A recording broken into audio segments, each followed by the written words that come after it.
The events of that night continue to haunt me, leaving me in a state of uncertainty each time I reflect on them. I find myself torn between viewing it as a regrettable mistake or cherishing it as an exhilarating memory.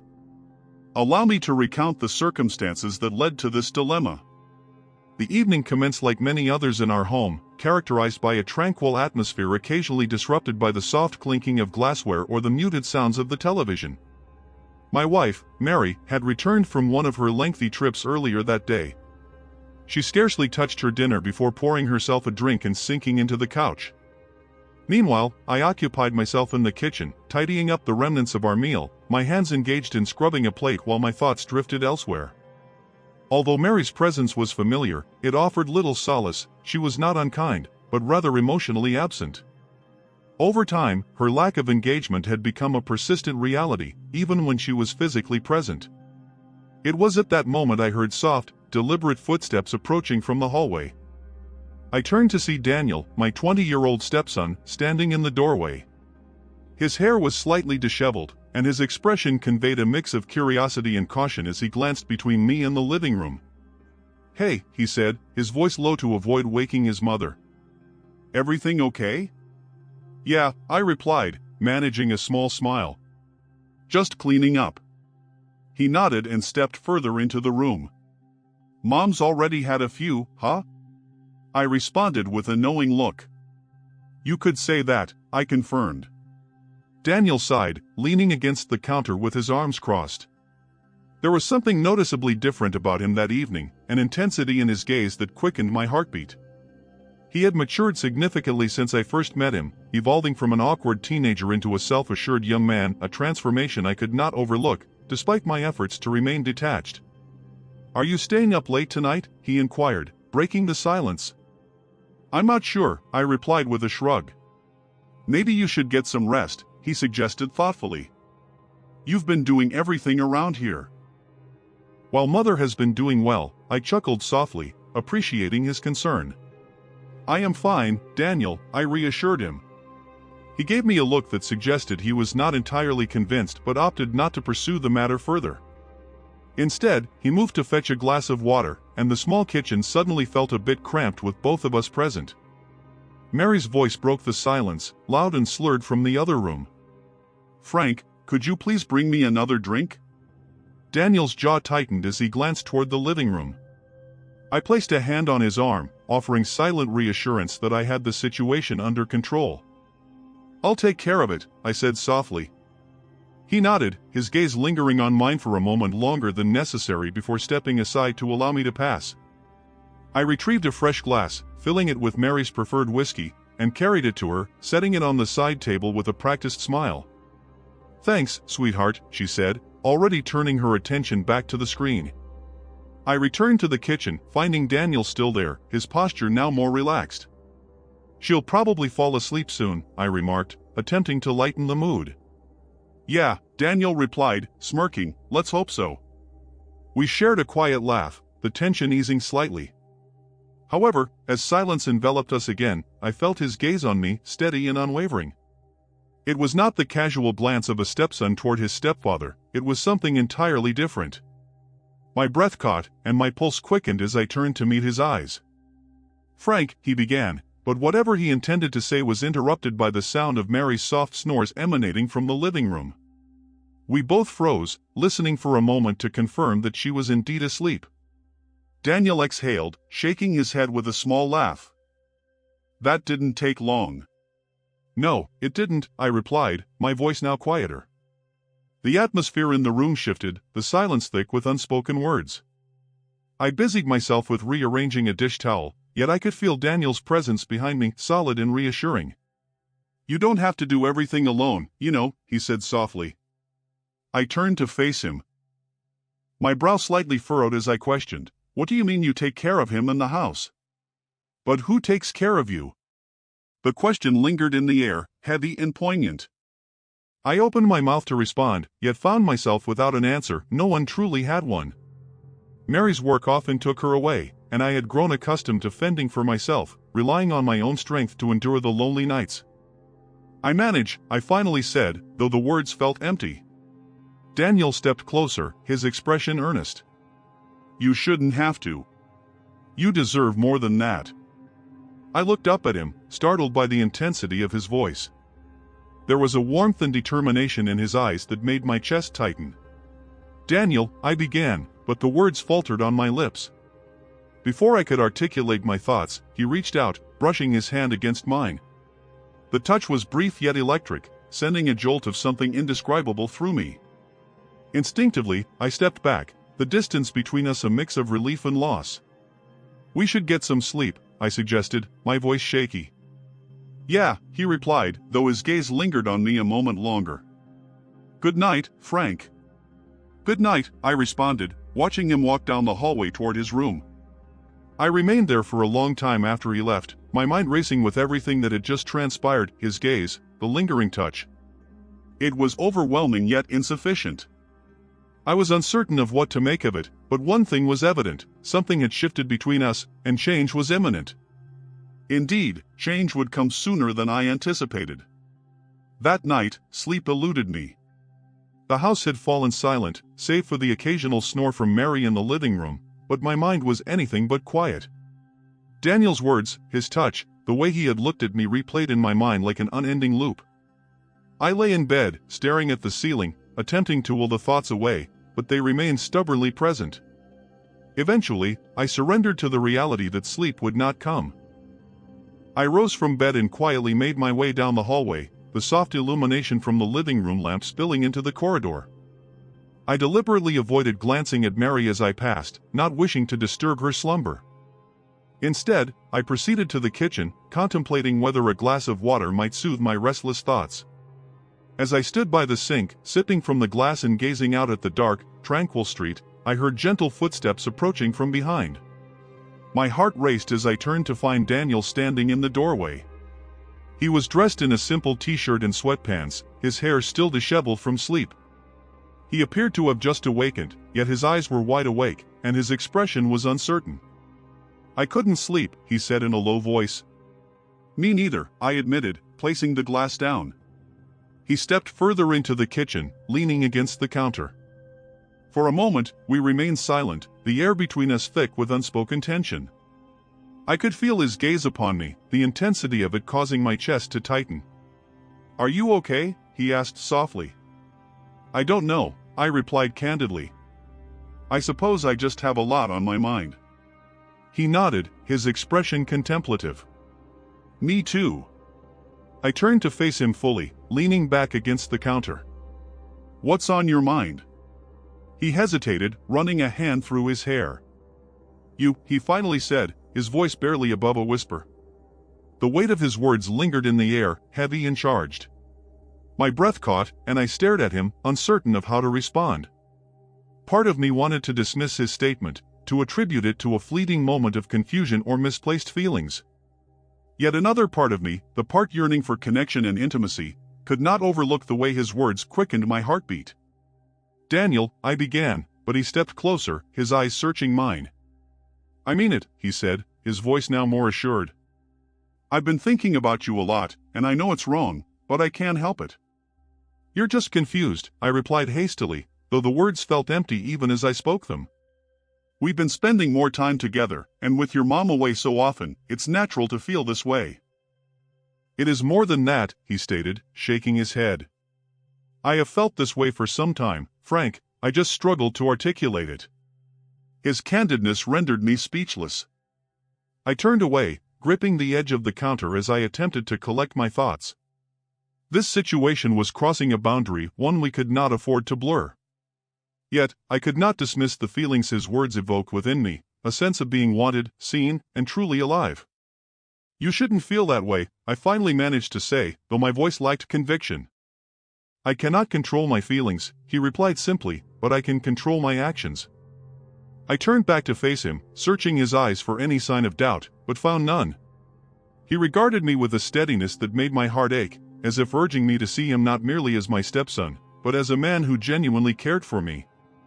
This is complicated, I said, my voice trembling. And your mother is passed out drunk in the living room, he interjected softly yet firmly. She is not here right now, it is just us. The truth of his statement struck me like a blow to the chest. It was indeed just the two of us, standing alone in the quiet kitchen, the rest of the world fading into the background. For the first time in a long while, I felt as though I was not bearing the weight of everything alone. "I don't know if I can do this," I admitted, my voice barely above a whisper. He stepped closer, his hand brushing against mine. "I do not wish to complicate things for you," he said, "but I needed you to understand how I feel." His touch was gentle yet electric, sending a shiver down my spine. I looked up at him, my heart racing as the space between us diminished. "Daniel," I began, but before I could say anything further, he leaned in, his lips softly brushing against mine in a tentative kiss. My breath caught in my throat, and for a moment, I was frozen, torn between retreating and surrendering to the torrent of emotions within me. Then, something shifted. I felt my defenses crumble, the burden of my loneliness and yearning giving way to an undeniable force. I kissed him back, my hands instinctively moving toward him. As I surrendered to the moment, the kiss intensified, and the surrounding world began to dissolve. All that occupied my senses was him, his warmth, his presence, and the way he made me feel truly seen and understood, a sensation I had not experienced in years. When we finally separated, both of us were breathless, our foreheads touching as we attempted to regain our composure. "This cannot happen," I stated, though my tone lacked certainty. "I know," he replied, his voice unwavering, "but it already has." I gazed at him, my thoughts a tumult of emotions. A part of me yearned to push him away, to act as if this encounter had never occurred, while another part, weary of loneliness and invisibility, longed to cling to him and never let go. The moment hung heavily in the air, charged with unspoken tension. Daniel stood so near that I could feel his warmth enveloping me, his gaze unwavering. My heart raced, and my mind urged me to retreat, to restore some semblance of normalcy, yet my feet remained rooted in place. "Daniel," I began, my voice trembling, "we can't." He lifted his hand, his fingers gently caressing my cheek. "I know this is complicated," he said softly, "but I have never felt this way before, not with anyone." His words resonated deeply within me, echoing my own feelings of isolation and yearning. The boundaries we were navigating were evident, yet for the first time in years, I felt genuinely desired, truly, undeniably desired. I took a small step back, attempting to create distance, but Daniel mirrored my movements, his approach careful and intentional. "I don't want to make you uncomfortable," he said. "If you want me to stop, just say the word." The sincerity in his voice caused my heart to ache. I could see the conflict in his eyes, reflecting my own inner struggle. "This isn't fair," I protested, shaking my head, "to you, to me, to your mother." "I know," he replied, his voice barely a whisper, "but I cannot disregard how I feel, and I don't believe you can either." The weight of his words lingered in the air, undeniable and profound, as I continued to look at him. I examined his face for any hint of uncertainty, yet all I could discern was sincerity and a vulnerability that tugged at my heart. "This is so wrong," I whispered, more to myself than to him. Nevertheless, he stepped closer and replied, "It feels so right." His hand found mine, fingers intertwining in a gesture that was both simple and profoundly intimate, sending a shiver down my spine. I was acutely aware that I should withdraw, that every instinct urged me to leave the room and never look back. Yet, I remained firmly in place, ensnared by the magnetic allure of his presence. "Daniel," I said, my voice quivering, "I'm scared." "I am too," he confessed, "but I've never been more certain of anything in my life." His words acted as a catalyst, dismantling the barriers I had constructed around myself. Before I could reconsider, I leaned in, my lips grazing his in a tentative kiss. It began softly, hesitantly, as if we were both exploring the limits of this uncharted territory. But then it intensified, and the world around us faded into obscurity. His hands moved to my waist, drawing me closer as our kiss became more passionate. I could feel his heartbeat synchronizing with the rapid pulse of my own. My hands found their way to his shoulders, gripping him as if he were my only anchor. The faint creak of the floorboards in the living room jolted me back to reality. I pulled away, breathless and wide-eyed, my chest rising and falling as I tried to comprehend what had just transpired. "We can't do this," I stammered, my voice trembling. "Mary is just in the other room." Daniel stepped back slightly, his own breathing uneven. "I know," he said, running a hand through his hair. "I'm sorry, I didn't mean to push you." "It's not just you," I replied quickly, my thoughts a chaotic whirlwind. I'm just as much to blame, but it's dangerous. He nodded, his expression conflicted. The tension between us was nearly unbearable as we stood there in the dimly lit kitchen, the weight of our actions pressing heavily upon us. I wished to articulate my thoughts, to find the appropriate words to mend the situation, yet my mind remained devoid of ideas. You should go to bed, I finally suggested, my voice barely rising above a whisper. We can discuss this in the morning. Daniel hesitated, his eyes searching mine as if he had more to express, but ultimately he nodded, stepping back and making his way toward the hallway. Good night, Frank, he said softly. Good night, I replied, watching him disappear into his room. I lingered in the kitchen for an extended period after his departure, my thoughts racing. What had begun as a tranquil evening had transformed into an unforeseen circumstance, leaving me to question everything. The boundary we had crossed was irrevocable, and the weight of that realization pressed heavily upon me. The most unsettling aspect was that this was not the end, it was destined to recur, albeit in a different manner. The following morning, the house was enveloped in silence when I awoke. Mary was still slumbering on the couch, and Daniel's door remained shut. I made my way to the kitchen, the echoes of the previous night still swirling in my mind. As I sipped my coffee, I found myself replaying the events repeatedly, each detail indelibly marked in my memory. The sound of footsteps interrupted my thoughts, and I turned to see Daniel entering the kitchen. He appeared hesitant, his gaze flickering to mine before dropping to the floor. Morning, he said, his voice subdued. Morning, I replied, my heart racing. We stood in silence for a moment, the unspoken tension between us almost tangible. Finally, he looked up, his expression earnest. About last night. I interrupted him quickly, my voice firmer than I felt. We shouldn't discuss it. It was a mistake. It didn't feel like a mistake, he replied softly, his eyes locking onto mine. Daniel, we can't, I said, my voice trembling. This isn't right. Maybe not, he said, stepping closer, but it doesn't change how I feel. His words caused a pang in my chest, the raw honesty in his voice piercing through my defenses. I wanted to argue, to push him away, but the truth was that I could not deny my own feelings either. The most alarming realization struck me as Daniel's words lingered in the air, heavy and inescapable. I grasped my coffee mug tightly, as if it could tether me to reality, yet my thoughts were spiraling out of control. He stood before me, awaiting a response, his gaze unwavering. I could perceive the turmoil within him, a blend of hope and fear intertwined. Finally, I managed to speak, my voice quivering, Daniel, we need to put an end to this. We cannot allow it to progress any further. His jaw clenched, and he nodded, though his expression was far from accepting. I understand, he replied, his tone gentle yet infused with resolve, but that does not mean I can simply suppress my feelings. I know, I responded, my voice barely above a whisper, but this is perilous for both of us. He took a deliberate step closer, his movements slow and measured. Then tell me you don't feel the same way, he urged, his voice steady.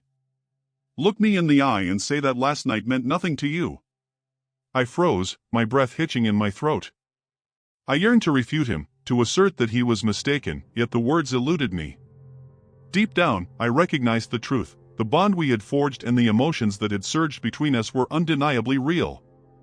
To deny it would be a falsehood we both understood. I can't, I confessed, my voice faltering, but that does not justify it. Perhaps not, he replied, stepping even closer, but it is the truth, and I believe that holds significance. His nearness quickened my heartbeat, prompting me to retreat, seeking space between us. Your mother is still here, I stated, my voice more resolute now. We cannot pursue this, not with her in the house. Daniel sighed, running a hand through his hair. You are right, he conceded reluctantly, but this is not the end, Frank. We cannot simply act as if it never occurred. I averted my gaze, unable to withstand the intensity of his stare any longer. We will talk later, I said dismissively, but for now, we must concentrate on maintaining a sense of normalcy. He nodded, though the tension in his posture indicated his dissatisfaction. Okay, he said quietly, but I meant what I said. He turned and exited the kitchen, leaving me alone with my tumultuous thoughts. I sank into a chair, my hands shaking as I placed the mug down. The weight of our conversations and actions bore down on me, suffocating in its intensity. Then, one evening, it felt as though everything repeated itself. The night mirrored the previous one. Mary had poured herself a drink after dinner, followed by another, and yet another. By the time the television was airing its second rerun of an old sitcom, he lay sprawled on the couch, softly snoring. Although he was physically present, his presence felt as distant as ever. I busied myself around the house, tidying up the remnants of dinner while attempting to keep my mind occupied. The silence that enveloped the house as Mary succumbed to her drunken slumber was nearly deafening, amplifying the thoughts I struggled to suppress. Daniel soon emerged from his room, his steps careful and deliberate as he entered the kitchen. He glanced at the living room, a small, almost exasperated smile forming on his lips. "He's out again, isn't he?" I remarked, my voice tinged with more bitterness than I intended. Daniel leaned against the counter, crossing his arms as he observed me. "You shouldn't have to endure this." "It's nothing I'm not accustomed to," I replied with a shrug, though deep down, I recognized that it wasn't entirely accurate. The burden of loneliness had intensified over the years, and the rare moments when it lifted, like the previous night, were impossible to overlook. We stood in silence for a moment, the unspoken tension between us palpable and undeniable. I could feel his gaze on me, the intensity causing my pulse to quicken. "Daniel, we shouldn't." I began, but my voice faltered as he stepped closer. "I know," he said softly, his eyes searching mine. "But I can't help how I feel." His honesty left me breathless, and for a moment, I was at a loss for words. The boundaries we had worked so hard to re-establish felt fragile, ready to collapse at the slightest touch. When he reached for me, his fingers brushed against my skin. I felt the walls begin to crack against mine. "Daniel," I whispered, but before I could complete my thought, he closed the gap between us, his lips meeting mine in a kiss that was both tentative and filled with desire. I wanted to pull away, to halt this before it escalated further, yet the allure of his presence was overwhelming. The warmth of his hands on my back and the way he murmured my name against my lips made it impossible to resist. I surrendered to the moment, allowing the outside world to fade into obscurity. We moved cautiously and quietly from the kitchen to the sanctuary of my room, the door clicking softly behind us. For the first time in years, I felt the burden of loneliness lift, replaced by a sensation that resembled freedom. It was exhilarating, it was extraordinary, and it felt so wrong yet so right. I had almost forgotten the thrill of being with someone so young. I think we lost ourselves in each other 4, 5, or even 6 times, I lost track. The night was filled with whispered confessions and tentative caresses, each moment more intense than the last. The connection we had tried so hard to suppress became undeniable, and for those brief hours, nothing else mattered. It was reckless and perilous, yet in the stillness of the room, it felt like the only thing that made sense. As dawn began to break, casting a gentle light through the curtains, we lay side by side, the silence enveloping us with unspoken understanding. "We can't keep doing this," I finally said, my voice barely above a whisper. "I know," he replied, though his tone carried a hint of reluctance. "But I don't regret it." Neither did I, though I couldn't voice it aloud. Instead, I rested my head against his shoulder, allowing the warmth of his presence to calm the chaos in my mind. For now, the outside world could wait. Surprisingly, the following day passed in a haze of normalcy, although the tension between Daniel and me lingered. He avoided Mary as much as possible, spending the majority of the day in his room, and I caught fleeting glimpses of him. His demeanor shifted, at times appearing distant and contemplative. Each instance caused my heart to constrict with a blend of guilt and yearning. After Mary retired for the night, I found myself aimlessly roaming the house. The silence was stifling, and my mind was a tumult of confusion and regret. Eventually, I settled in the living room, collapsing onto the couch and gazing vacantly at the television, though I was not truly watching. The sound of footsteps drew my attention, and I looked up to see Daniel in the doorway. He paused momentarily before entering, his expression a mix of caution and resolve. "Can we talk?" he inquired. I nodded, motioning for him to take a seat. He positioned himself at the far end of the couch, the distance between us feeling both excessive and insufficient simultaneously. "What's on your mind?" I asked, already anticipating his response. He hesitated, his eyes fixed on the floor. I don't want things to be awkward between us, he finally admitted, but I also don't want to act as if nothing occurred. I sighed, leaning back against the couch. Daniel, I'm unsure how to resolve this. What we did, what we felt, cannot simply be ignored, yet we cannot continue down this road either.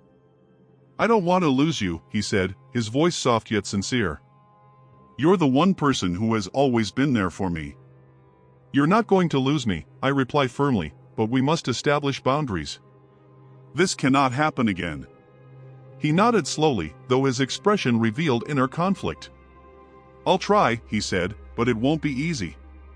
I understand, I whispered, but it's the only way. We remained in silence for an extended period, the tension palpable yet not intolerable. Eventually, Daniel rose, his movements slow and deliberate. Good night, Frank, he said quietly. Good night, I responded, watching him exit the room. Yet, something in his eyes suggested that this was not the end, that something more awaited us.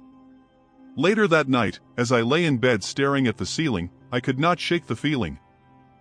I replayed the events of the last 2 days in my mind.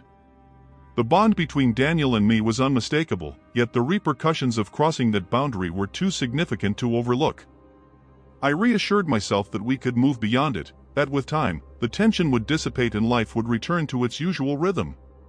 However, deep down, I harbored doubts. The night lingered on, a heavy stillness enveloping the house as I lay in bed, the weight of everything pressing heavily upon me. Sleep eluded me, my thoughts spiraling in an unending cycle of guilt, yearning, and confusion. I convinced myself that this turmoil would eventually fade, that the feelings Daniel and I had acknowledged would diminish with time, yet the uncertainty gnawed at me relentlessly. A faint sound disrupted the silence, pulling me from my reverie. I sat up, straining to listen, and heard it again, soft, tentative footsteps in the hallway. My heart raced as the door creaked open slightly, the dim light from the corridor spilling into the room. Frank, Daniel's voice emerged, barely above a whisper. I hesitated for a moment before responding, my voice trembling. What is it? I couldn't sleep, he admitted, stepping into the room.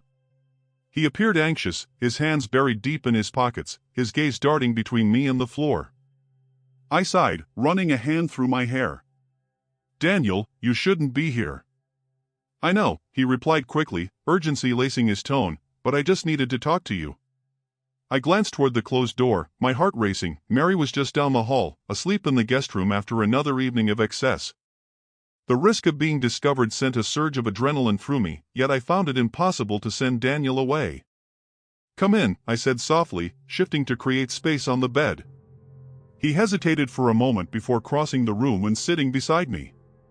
The mattress dipped under his weight, and the sudden proximity quickened my pulse. He looked at me, his expression a blend of vulnerability and resolve. I can't stop thinking about what happened, he confessed. The voice was barely audible as I began to express how it felt to be with you, Daniel, but he interrupted me. I know it's wrong, he said hastily. I understand we can't, but I can't help it, you're all I think about. His words struck me like a tidal wave, and I fought to maintain my composure. We can't do this, I replied, my voice quivering. It's too overwhelming. Then why does it feel so right, he inquired, his gaze intense. Why does everything seem to make sense when I'm with you? I turned my gaze away, unable to meet his eyes any longer. Because we're both lonely, I finally admitted, and we're mistaking that loneliness for something it isn't. Maybe, he suggested, leaning in closer, or perhaps we're just afraid to confront the truth. The atmosphere in the room felt constricted, thick with tension. I could sense the warmth emanating from him, a magnetic pull that was difficult to resist. He reached out, his fingers lightly brushing against mine, and the contact sent a shiver coursing through me. Daniel, we can't, I insisted, though my tone lacked certainty. Just one last time, he murmured softly, and then I'll let it go, I promise. I stared at him, my heart racing, every logical part of me urging me to refuse, to halt this before it escalated. Yet the ache in his voice and the desperation in his eyes reflected my own feelings, and in that moment, I found myself unable to pull away. Okay, I whispered, the word escaping my lips before I could reconsider. His eyes widened slightly, as if my agreement had taken him by surprise, but then he leaned in, his lips brushing against mine in a kiss that was both gentle and filled with profound longing. I surrendered to the embrace, my hands weaving through his hair as the world around us faded into oblivion. The kiss deepened, and I felt his arms encircle me, drawing me closer as if he could not tolerate any distance between us. It was electric, a rush of emotions and sensations that left me breathless. I clung to him, losing myself in the moment, relinquishing everything but the bond we shared. Yet, just as swiftly as it had begun, reality came crashing back. I withdrew, my breath coming in ragged gasps as I gazed at him with wide eyes. We cannot continue like this, I stated, my voice trembling. I know, he replied, his own breath uneven, but I do not regret it. I turned my gaze away, my mind a tumult of thoughts. We must end this for good, I insisted. He nodded slowly, his face reflecting deep sadness. The silence that enveloped us was palpable as he rose, his movements hesitant. He paused at the door, casting one last glance back at me. Good night, Frank, he said softly. Good night, I responded, my voice barely a whisper. The days that followed were fraught with tension and unexpressed feelings. Daniel and I made a concerted effort to avoid being alone together, while I immersed myself in my daily routine, attempting to erase the events that had transpired. Yet, no matter how hard I tried, the memory persisted, a constant reminder of the boundary we had crossed. Mary remained unaware, her time at home consumed by her usual habits of drinking and trivial pursuits. The chasm between Daniel and me widened, leaving me to ponder how we had arrived at this juncture, ensnared in a marriage that felt more like a duty than a partnership.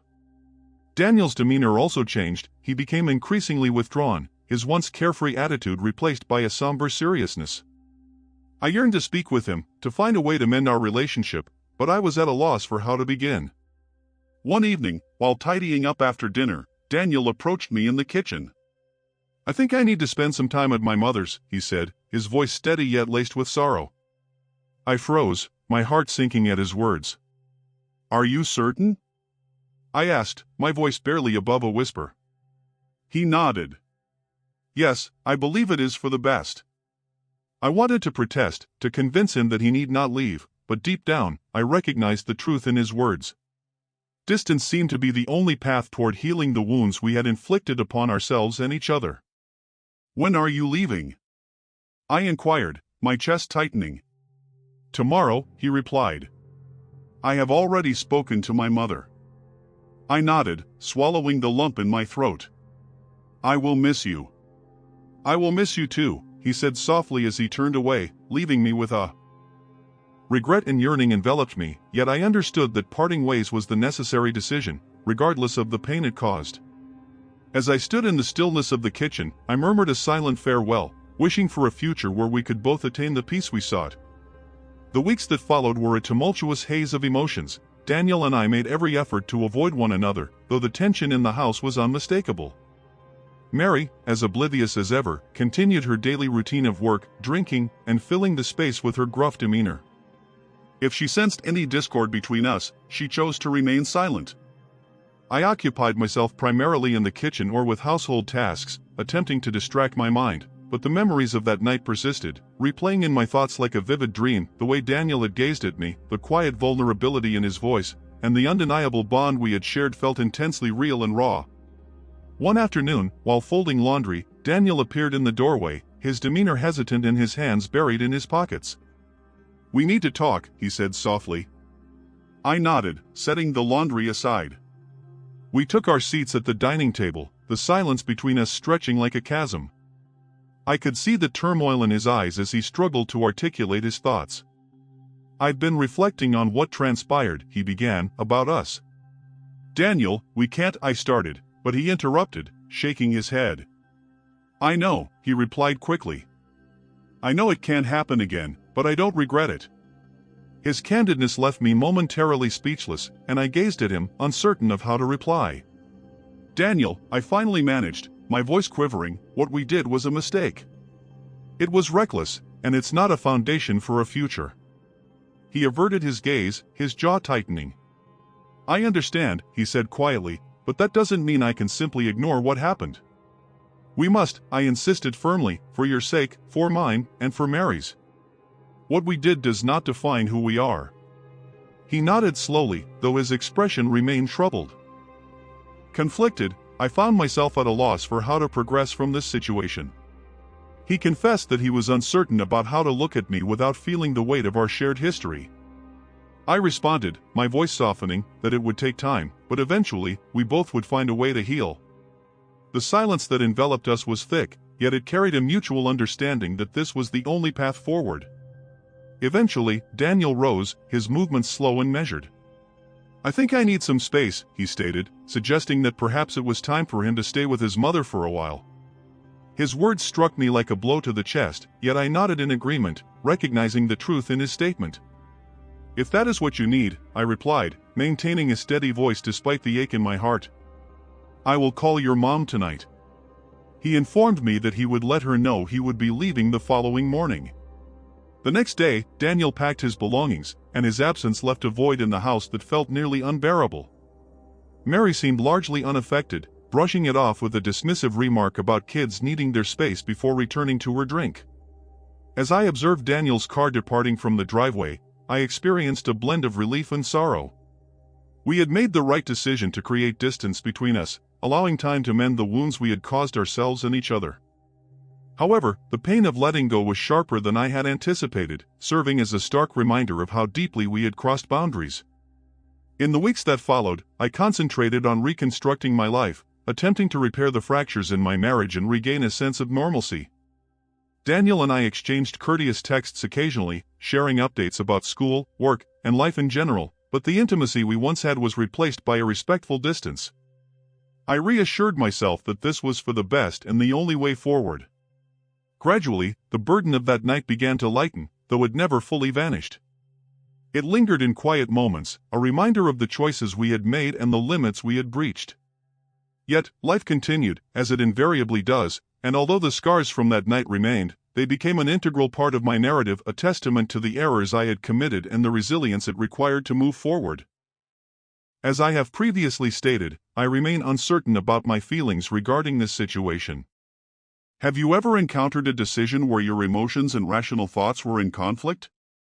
I would appreciate hearing your insights, as your perspective may assist me in gaining clarity. Thank you.